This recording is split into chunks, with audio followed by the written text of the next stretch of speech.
नमस्ते बच्चों।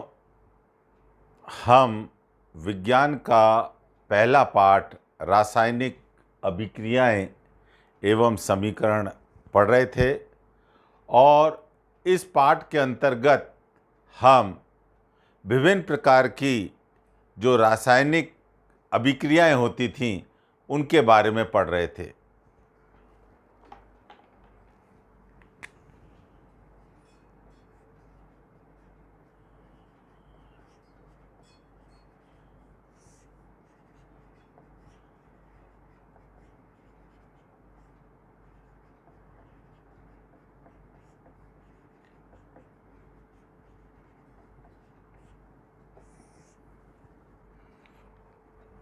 इसके अंतर्गत हमने अभी तक 4 प्रकार की रासायनिक अभिक्रियाएं पढ़ी थीं: संयोजन, अपघटन,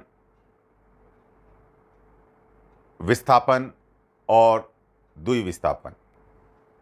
इन 4 प्रकार की अभिक्रियाओं के वर्गीकरण के अलावा हम एक अन्य प्रकार से भी हम अभिक्रियाओं का वर्गीकरण कर सकते हैं, वो है ऑक्सीकरण और अपचयन।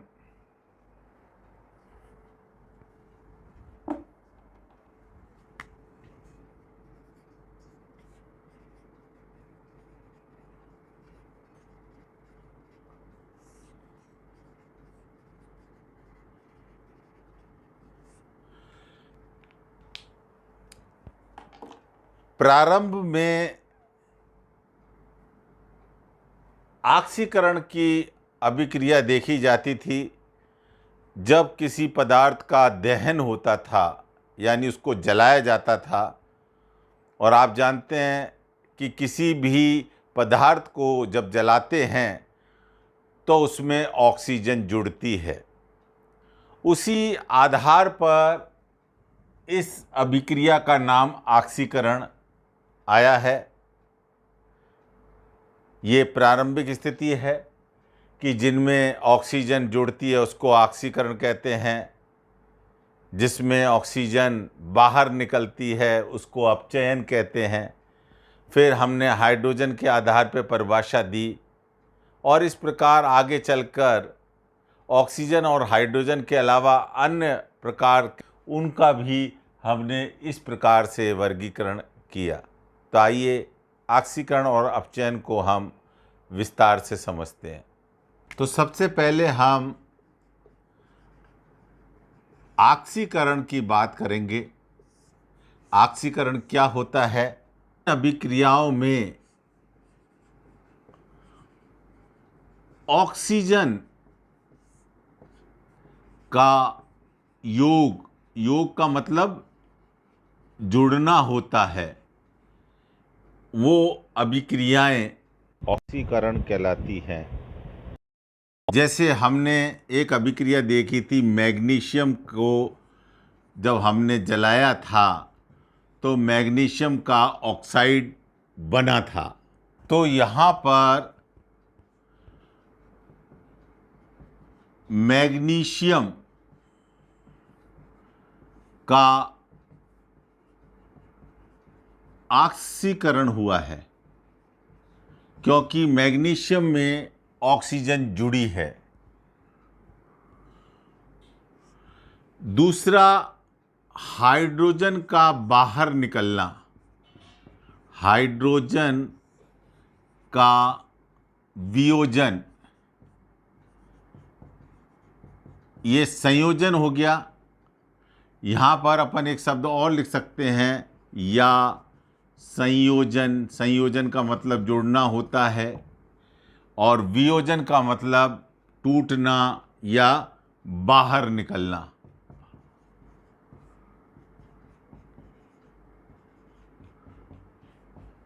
इन पदार्थों में हाइड्रोजन बाहर निकल जाती है, उनका वियोजन हो जाता है। ऐसी अभिक्रियाएं भी ऑक्सीकरण की अभिक्रियाएं कहलाती हैं। जैसे H2S और इसमें क्लोरीन के साथ अभिक्रिया कराएं तो HCl बनता है और सल्फर बनता है। ये बनता है हाइड्रोजन सल्फाइड। ये क्या है? Hydrogen sulphide. Hydrogen sulphide. इसमें हाइड्रोजन गई, सल्फर से टूटकर अलग हो गई, क्लोरीन के साथ जुड़ गई है। तो यहाँ इस अभिक्रिया में हाइड्रोजन सल्फाइड का ऑक्सीकरण हुआ है।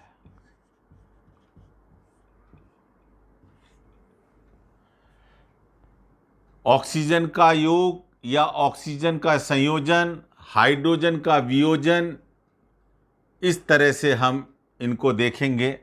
इसके अलावा विद्युत, ये आपके किताब में नहीं दे रखा है, विद्युत ऋणी तत्व का योग। अगर कहीं ऐसा होता है कि विद्युत ऋणी तत्व जुड़ जाता है तो भी ऑक्सीकरण होता है। जैसे Fe और इसमें सल्फर। सल्फर विद्युत ऋणी तत्व है और ये जब जुड़ जाएगा तो फेरस सल्फाइड बना देगा। तो यहाँ पर ये सल्फर विद्युत ऋणी है, विद्युत ऋणी तत्व है, और ये किस में जुड़ गया है? लोह में जुड़ गया है। तो यहाँ पर लोहे का ऑक्सीकरण हुआ है।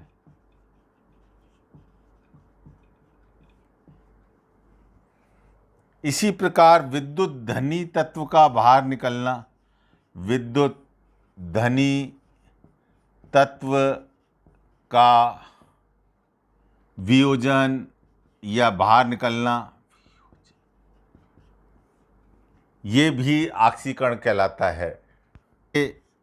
KI पोटेशियम आयोडाइड की जब हाइड्रोजन परऑक्साइड से क्रिया कराते हैं तो KOH बनता है और आयोडीन मुक्त हो जाती है। इसमें भी जो विद्युत धनी तत्व है वो अलग हो रहा है, यानी यहाँ पर पोटेशियम जो है विद्युत धनी तत्व है, आयोडीन से अलग हो रहा है। इसमें पोटेशियम आयोडाइड का ऑक्सीकरण का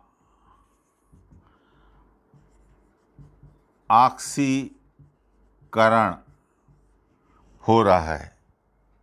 10वीं के जो पाठ्यक्रम है उसमें एक तो ये ऑक्सीजन का योग वाली परिभाषा और हाइड्रोजन का वियोजन, ये वाली परिभाषा को ही शामिल किया गया है। ये परिभाषाएं उन्होंने शामिल नहीं करी है, हमारे पाठ्यक्रम में नहीं है, ये उच्च स्तर पे काम आती हैं। तो भी इलेक्ट्रॉन के आदान प्रदान के आधार पर भी होती है, तो उसको भी हम डिस्कस कर लेते हैं। वो परिभाषा हम याद रखेंगे, इन दो परिभाषाओं को हम छोड़ सकते हैं। ऑक्सीकरण और अपचयन की जो आधुनिक परिभाषा अगर लेते हैं, आधुनिक परिभाषा जो वर्तमान में चल रही है वो इलेक्ट्रॉन के आदान प्रदान पर है। वो किसके? इलेक्ट्रॉन के आदान प्रदान पर है।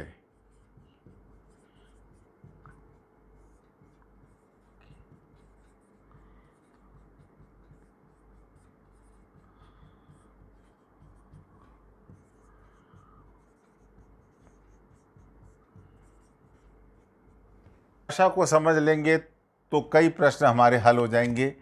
तो ऐसी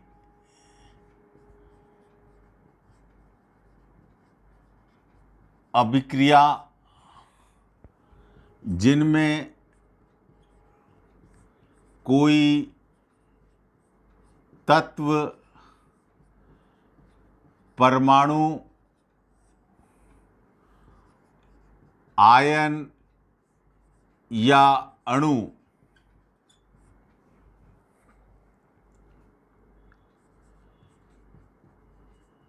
इलेक्ट्रॉन त्यागता है, यानी इलेक्ट्रॉन देता है,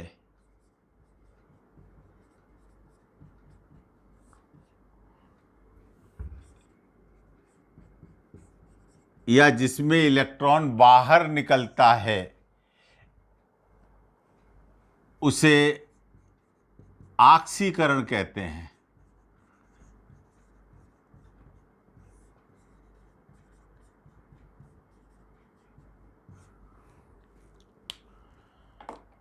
जैसे ये एक सोडियम तत्व है, उदासीन है, इसलिए इलेक्ट्रॉन्स और प्रोटॉनों की संख्या इसमें बराबर है, और किसी परिस्थिति में ऐसा हो सकता है कि इसमें से एक इलेक्ट्रॉन बाहर निकल जाए, तो इस पे प्रोटॉनों की संख्या ज़्यादा हो जाने के कारण इस पे प्लस चार्ज आ जाएगा। एक इलेक्ट्रॉन निकलेगा तो एक प्लस होगा। तो इस तरह की किसी अभिक्रिया में जब घटना होती है तो हम कहते हैं कि इस तत्व का ऑक्सीकरण हुआ है। Zn जिंक, ये उदासीन होता है तत्व, और इसमें से अगर 2 इलेक्ट्रॉन निकल जाएं तो ये Zn+2 बना देता है। तो यहाँ जिंक का ऑक्सीकरण हुआ है। ये एक आयन है, ferrous ion. Ferrous ion, ion क्या होते हैं? जिन पर चार्ज होते हैं, जिन पर आवेश होते हैं। इस पे आवेश है, यहाँ आवेश नहीं था, यहाँ पर कोई भी आवेश, यहाँ पर आवेश है। और जब ये आयन इस पर आवेश बढ़ जाएगा तो ये बन गया फेरिक आयन। तो यहाँ पर तत्व बोला है, परमाणु बोला है H2O2, ये हाइड्रोजन परऑक्साइड का अणु है। हाइड्रोजन परऑक्साइड का ये क्या है? अणु है। और जब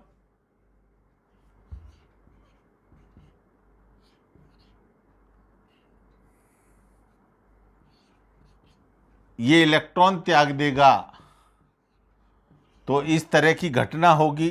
तो यहाँ हाइड्रोजन परऑक्साइड का ऑक्सीकरण हुआ है। में तत्व हो सकता है, परमाणु हो सकता है, आयन हो सकता है, जैसे ये आयन है, या अणु हो सकता है, कोई अणु हो सकता है। जब वो इलेक्ट्रॉन त्यागता है तो हम कहते हैं वहाँ पर ऑक्सीकरण हो रहा है। तो ये परिभाषा कई जगह काम आ जाती है। जैसीकरण को एक नाम और दिया है उपचयन। ये नाम भी से भी कई बार पूछ लिया जाता है, उपचयन। तो उपचयन ऑक्सीकरण को ही कहते हैं। और ये जो अपचयन है, ये अपचयन जो है उसका अपन चर्चा करें। इसके अंदर पहले तो बोल सकते हैं ऑक्सीजन का बाहर निकलना सरल भाषा में, या वियोजन, ऑक्सीजन का वियोजन होना, ये अपचयन कहलाएगा। रिडक्शन, इंग्लिश में इसको रिडक्शन बोलते हैं, इसको ऑक्सीडेशन बोलते हैं, इसको बोलते हैं ऑक्सीडेशन, और इसको बोलते हैं रिडक्शन। CuO, और जब इसको कार्बन के साथ यहाँ पर कॉपर प्लस साइड बन जाती है तो यहाँ पर कॉपर का जो ऑक्साइड है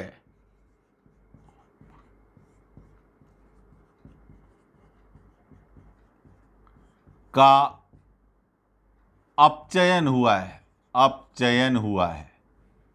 ऑक्सीजन बाहर निकल गई इस कॉपर के ऑक्साइड, ये कॉपर का ऑक्साइड है और कॉपर ऑक्साइड में से ऑक्सीजन बाहर निकल गई, जो परिभाषा हमारे एनसीईआरटी की किताब में है।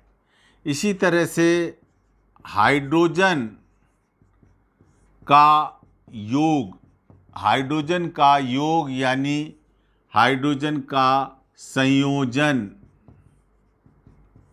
अगर कहीं होता है तो वो भी अभिक्रिया अपचयन कहलाएगी।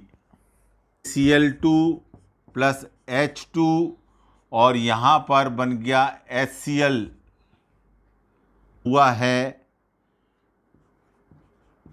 क्लोरीन का अपचयन, क्लोरीन का अपचयन हुआ है। क्लोरीन के साथ हाइड्रोजन जुड़ गई है, इसलिए क्लोरीन का अपचयन हुआ है। तरह से ये भी हमारे परिभाषा कोर्स में इसी प्रकार विद्युत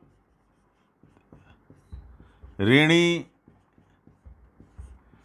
तत्व का अगर हो जाए, इसके विपरीत विद्युत धनी तत्व का योग हो जाए तो ये क्रियाएं भी अपचयन के अंतर्गत आती हैं। हमारे चूंकि ये दो ही हैं, ऑक्सीजन का बाहर निकलना इसको भी हम रिडक्शन बोलते हैं, और हाइड्रोजन का योग जुड़ना, योग मतलब जुड़ना, कहीं ऑक्सीजन ये हाइड्रोजन जुड़ रही है, जैसे यहाँ पर हाइड्रोजन क्लोरीन के साथ जुड़ रही है, क्लोरीन है और ये हाइड्रोजन है, जोड़ रही है, HCl बना दिया, तो यहाँ पर हाइड्रोजन जुड़ रही है इसलिए इसको अपचयन बोलेंगे। यहाँ पर ऑक्सीजन बाहर निकल रही है, इसको भी हम अपचयन बोलेंगे। अपचयन की बात कर रहे हैं और आधुनिक परिभाषा के आधार पर, यानी कि अभिक्रिया जिसमें कोई तत्व परमाणु सेम है, आयन या अणु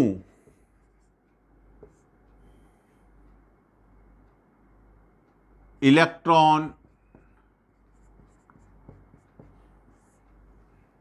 करता है, उसे अपचयन कहते हैं। जैसे ये क्लोरीन है, उदासीन है, और जब ये एक इलेक्ट्रॉन ग्रहण कर लेगी तो ये Cl माइनस हो जाएगी, -1 हो जाएगी। तो यहाँ पर क्लोरीन का, क्लोरीन आयन में ये क्लोरीन है, तत्व है, और इसका क्लोराइड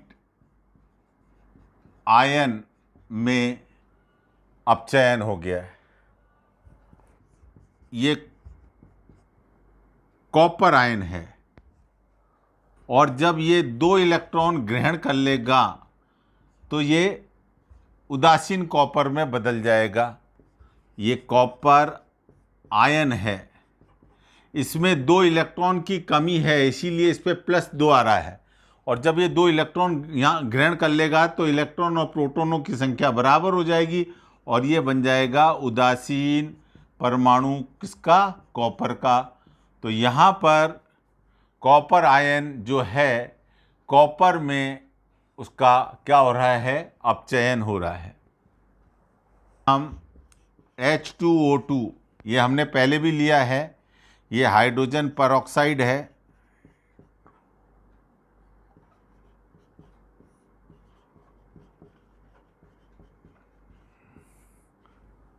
इसके साथ दो हाइड्रोजन इलेक्ट्रॉन अगर जुड़ते हैं तो ये जल के अणु बना देते हैं।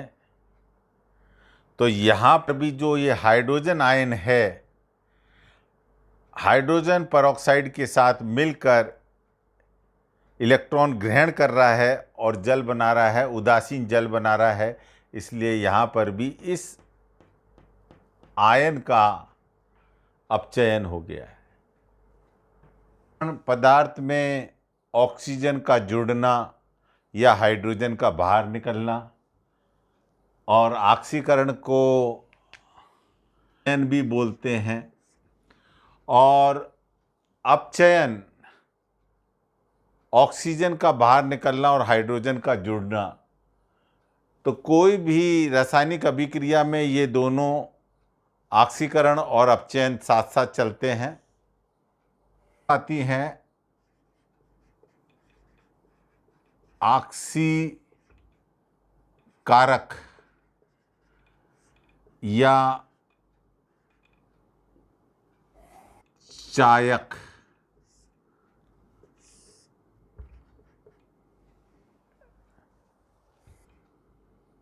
पदार्थ जो ऑक्सीकरण के लिए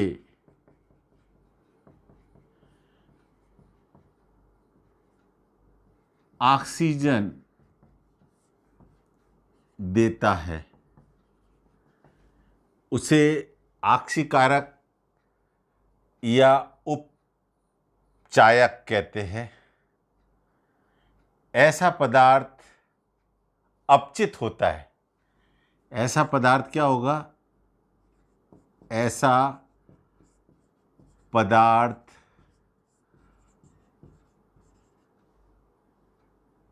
अपचित होता है, यानी इसका अपचयन हो रहा है और ये दूसरे पदार्थ को ऑक्सीजन दे रहा है। या हम कह सकते हैं पदार्थ जो हाइड्रोजन का करण करते हैं। इसमें दो बातें आ गई हैं ऑक्सीकारक या उपचायक में। पहली बात तो ऐसे पदार्थ क्या होते हैं? अपचित होते हैं। और पदार्थ जो ऑक्सीजन ऑक्सीकरण के लिए ऑक्सीजन देते हैं या हाइड्रोजन को बाहर निकालते हैं, वो ऑक्सीकारक पदार्थ कहलाते हैं। इसके बाद आता है अपचायक। ऐसे या ऐसा पदार्थ क्या होगा? उपचित होगा, उपचित होता है, यानी ये ऑक्सीकृत होगा। उपचित का मतलब ये ऑक्सीकृत हो जाएगा। और इसके अगर देखें तो पदार्थ जो अपचयन के लिए हाइड्रोजन देते हैं, ऐसे पदार्थ जो अपचयन के लिए हाइड्रोजन देते हैं। और दूसरा इसके अंदर आ जाएगा पदार्थ जो ऑक्सीजन का पृथक्करण करते हैं। कई बार पूछ लेता है कि इसके अंदर ऑक्सीकारक या उपचायक क्या है या अपचायक क्या है। तो इन परिभाषाओं के आधार पर हमें करना पड़ेगा।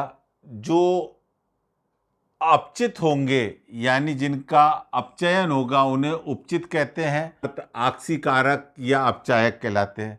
इसी प्रकार जो पदार्थ उपचित यानी ऑक्सीकृत होंगे उन्हें अपचायक कहा जाएगा, वो अपचायक का कार्य करेंगे। किताब में उदाहरण दे रखा है, उस पर चर्चा करते हैं। जब कॉपर को वायु में गर्म किया जाता है, कॉपर ऑक्साइड बनता है। ये कॉपर है, तांबा, और ये वायु है, और वायु के अंदर क्या है? ऑक्सीजन है। और इसको जब गर्म करेंगे तो कॉपर ऑक्साइड बनता है। ये हमारी किताब में दे रखा है। ये काले रंग का पदार्थ है, यानी तांबा जो होता है, तांबे का रंग थोड़ा सा भूरा, लाल भूरा टाइप होता है। और जब इसको हम ऑक्सीजन यानी वायु की उपस्थिति में गर्म करते हैं तो ये तांबा काला पड़ जाता है। तो वो काला पड़ जाना कॉपर ऑक्साइड के बनने के कारण होता है।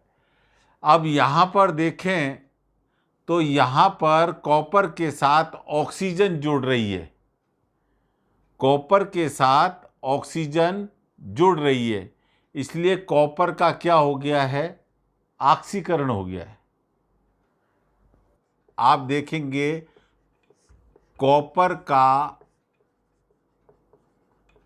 ऑक्सीकरण हुआ है इस अभिक्रिया में, और ऑक्सीजन का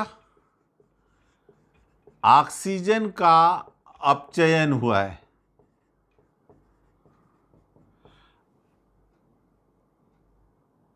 ऑक्सीजन के साथ विद्युत धनी पदार्थ जुड़ गया है। ये कॉपर है 0 है और ऑक्सीजन भी 0 है। यहाँ पर कॉपर की संयोजकता 2 है और ऑक्सीजन की -3 है। तो कॉपर जो है 0 से +2 हो रहा है, यानी इसने 2 इलेक्ट्रॉन त्यागे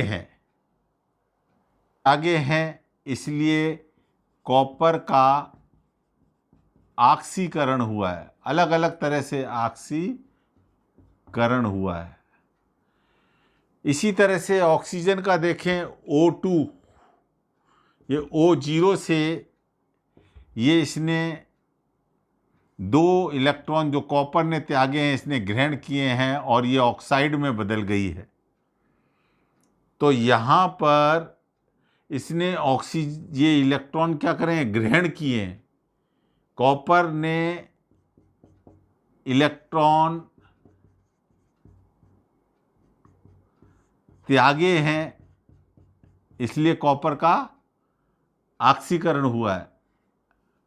और ऑक्सीजन ने इलेक्ट्रॉन ग्रहण किए हैं, इसलिए ऑक्सीजन का अपचयन हुआ है। मैंने दोनों तरह से बातें बता दी हैं। यहाँ कॉपर में ऑक्सीजन जुड़ रही है, इसलिए कॉपर का ऑक्सीकरण हुआ है। तो ये आ जाता है कि कॉपर को जब वायु में जलाते हैं तो काले रंग का पदार्थ बनता है। वो काले रंग के पदार्थ का नाम क्या है? तो काले रंग के पदार्थ का नाम है कॉपर ऑक्साइड। कि ये जो काले रंग का पदार्थ है कॉपर ऑक्साइड, इसको जब तृप्त कॉपर ऑक्साइड पर जब हाइड्रोजन गैस, ये हाइड्रोजन गैस है,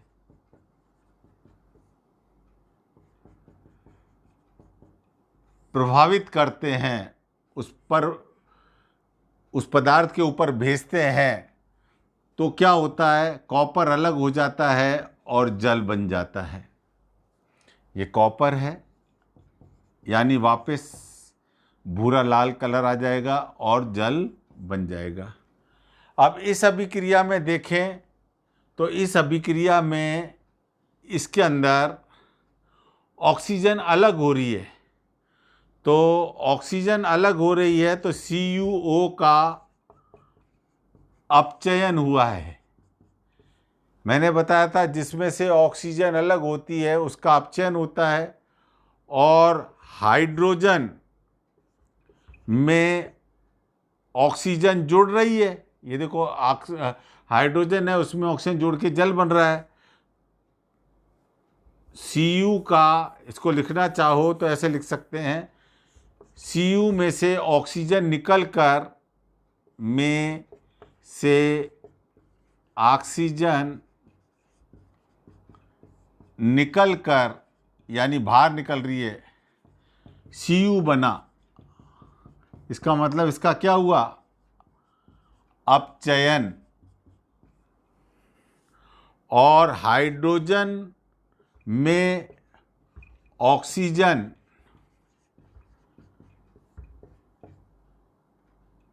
का योग हो रहा है, योग होकर क्या बन रहा है? जल बन रहा है। इसलिए इसका क्या हुआ? ऑक्सीकरण। किसका? हाइड्रोजन का ऑक्सीकरण हुआ है।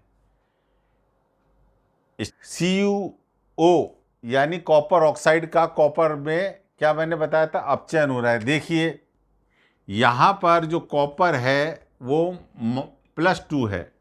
+2 क्यों है? कि ऑक्साइड हमेशा माइनस होते हैं। ऑक्साइड्स, ये O है, ऑक्साइड्स हमेशा इनकी जो संयोजकता होती है -2 होती है। तो ये जो अणु है ये 0 के बराबर हो जाएगा। ये किसके बराबर होगा? 0, क्योंकि उदासीन है। तो x का मान कितना आ जाएगा? +2। तो +2 आ रहा है। और ये बदलकर यहाँ पर क्या बन रहा है? Cu0, इस पर कुछ भी नहीं है, यानी Cu+ से Cu, तो इसने क्या करा? 2 इलेक्ट्रॉन ग्रहण किए। जब 2 इलेक्ट्रॉन ग्रहण करेगा तभी तो ये -2 हो जाएगा। इलेक्ट्रॉन मतलब -1, और 2 इलेक्ट्रॉन यानी -2, तो -2 और +2 मिलके 0 बन जाएंगे। तो यहाँ पर इसने क्या करा है? CuO ने 2 इलेक्ट्रॉन ग्रहण किए, इलेक्ट्रॉन ग्रहण किए।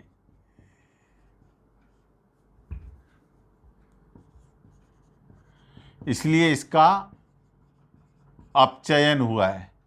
इलेक्ट्रॉन त्यागना ऑक्सीकरण, इलेक्ट्रॉन ग्रहण करना अपचयन।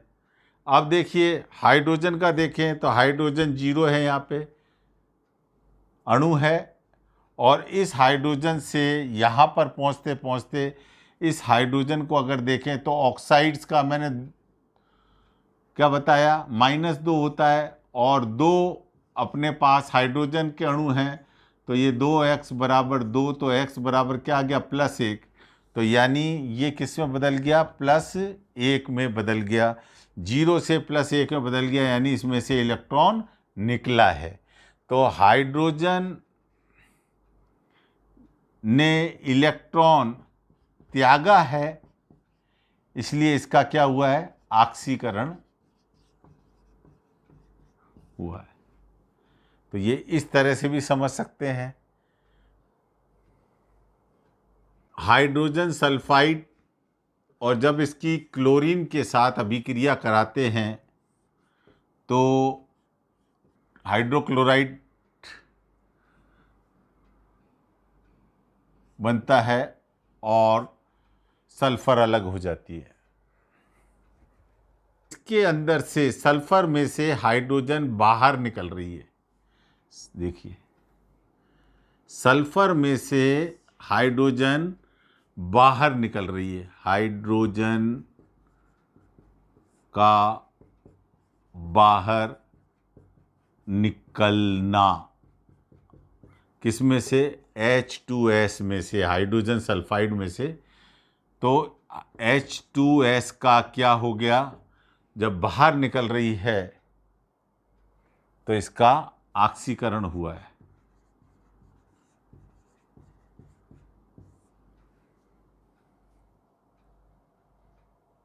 और यहाँ पर क्लोरीन में, ये क्लोरीन है, में ये हाइड्रोजन का जुड़ना, हाइड्रोजन जन का जुड़ना देखा जा रहा है। तो क्लोरीन में हाइड्रोजन जुड़ गई है, तो ये क्या हो गया, अपचयन। तो जब एक अभिक्रिया में एक पदार्थ का ऑक्सीकरण होता है तो दूसरे का अपचयन हो जाता है। इसी ऑक्सीकरण और अपचयन को हम बोलते हैं रेडॉक्स। ये रेडॉक्स का मतलब है अपचयन यानी रिडक्शन, और इस ऑक्स का मतलब है ऑक्सीकरण यानी एशन।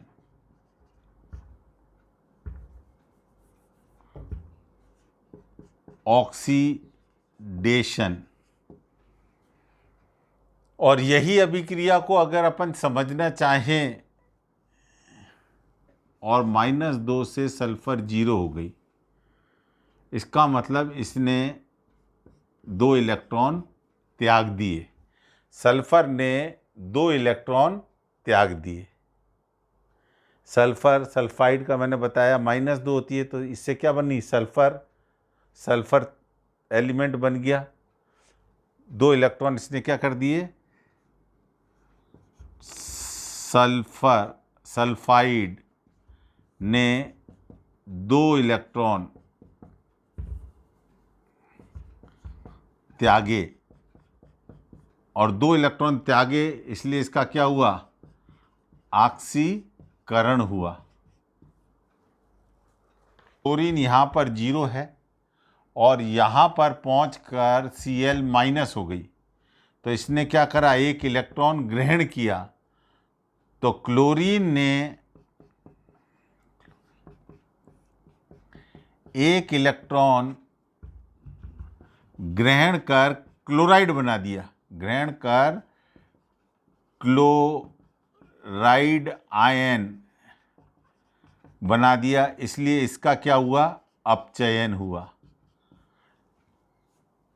इसका ऑक्सीकरण हुआ तो ये हो गया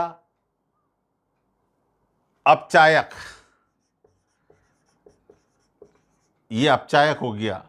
और इसका अपचयन हुआ तो ये क्या हो गया, उपचायक। तो ये भी आपको कई बार पूछ लेता है कौन उपचायक है कौन अपचायक है। तो यहाँ जो सल्फाइड अपचायक है और क्लोरीन जो है उपचायक है। कि ये रेडॉक्स रिएक्शन है कि नहीं है, तो इसके अंदर देखें हाइड्रोजन 0 है, और यहाँ पर अगर इसका विघटन होता है तो H+ और Cl- बनता है।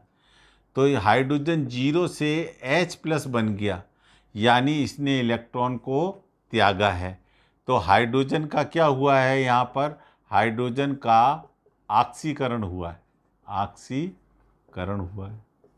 इसी तरह से क्लोरीन भी 0 था और 0 से Cl- बन गया, यानी इसने इलेक्ट्रॉन 1 ग्रहण किया है, तो क्लोरीन का अपचयन हुआ है। इसने इलेक्ट्रॉन त्यागा इसलिए ऑक्सीकरण हुआ, इसने इलेक्ट्रॉन ग्रहण किया इसलिए अपचयन हुआ है। तो ये एक अभिक्रिया है। इसी तरह से सेकंड वाले में तो ये आंसर हमारा सही था, वहाँ पर जो क्विज आई थी। अब ये एक अपघटन की तापीय अपघटन की अभिक्रिया है, और इसमें देखते हैं कैल्शियम यहाँ पर +2 लेके बैठा है। कार्बोनेट जो होता है वो -2 होता है, तो कैल्शियम कार्बोनेट है तो +2 है कैल्शियम की। और यहाँ पर देखें तो कैल्शियम +2 है और ऑक्सीजन ऑक्साइड -2 होता है, जैसा मैंने बताया। यहाँ पर कार्बन की +4 है और ऑक्सीजन की वापस वही -2 है, 2 ऑक्सीजन है तो -2 -2 -4 हो जाएंगे। तो कैल्शियम +2 से कैल्शियम +2 ही रहा। अगर देखा जाए तो कार्बन यहाँ पर +4 था, वो +4 ही रहा। ऑक्साइड यहाँ -2 था तो -2 ही रहा। ऑक्साइड्स को अगर देखें तो -2 का -2 ही रहा और कार्बन +4 था तो +4 ही रहा, इसलिए इसके अंदर कोई भी रेडॉक्स रिएक्शन नहीं हुई। ये रेडॉक्स रिएक्शन नहीं है, रेडॉक्स अभिक्रिया नहीं, अभिक्रिया नहीं, क्योंकि यहाँ पर कोई परिवर्तन नहीं हुआ। यहाँ पर परिवर्तन हुआ था तो ये रेडॉक्स थी, रेडॉक्स अभिक्रिया। मैं शॉर्ट में ही बता रहा हूँ क्योंकि ज़्यादा अपने कोर्स में नहीं है। यहाँ पर Na+ और OH- होता है, HCl में प्लस और Cl- होता है। NaCl को जब तोड़ेंगे तो भी ये इस तरह का बनेगा, और जल अगर देखें तो प्लस और OH-। तो यहाँ पर भी देखो Na+ था प्लस ही रहा, OH- था तो माइनस ही रहा, और H+ था तो प्लस ही रहा, और Cl-। तो ये भी रेडॉक्स रिएक्शन नहीं है।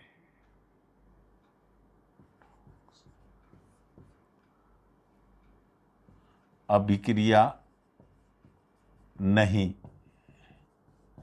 इसी तरह से AgNO3 में देखें, को अलग करके लिख देता हूं मैं, Ag- और NO3-, HCl में प्लस Cl-, और जब यहाँ पर आएगा Ag+ और Cl-, HN+ और NO3-, तो यहाँ भी किसी प्रकार का परिवर्तन नहीं देखा जा रहा है, इसलिए ये रेडॉक्स अभिक्रिया नहीं है। रेडॉक्स अभिक्रिया केवल पहले वाले केस में ही थी, जहाँ पर जो आयंस में इलेक्ट्रॉन्स का आदान प्रदान हुआ, अन्य अभिक्रियाओं में इलेक्ट्रॉन्स का आदान प्रदान नहीं हुआ। आज के लिए इतना ही काफ़ी।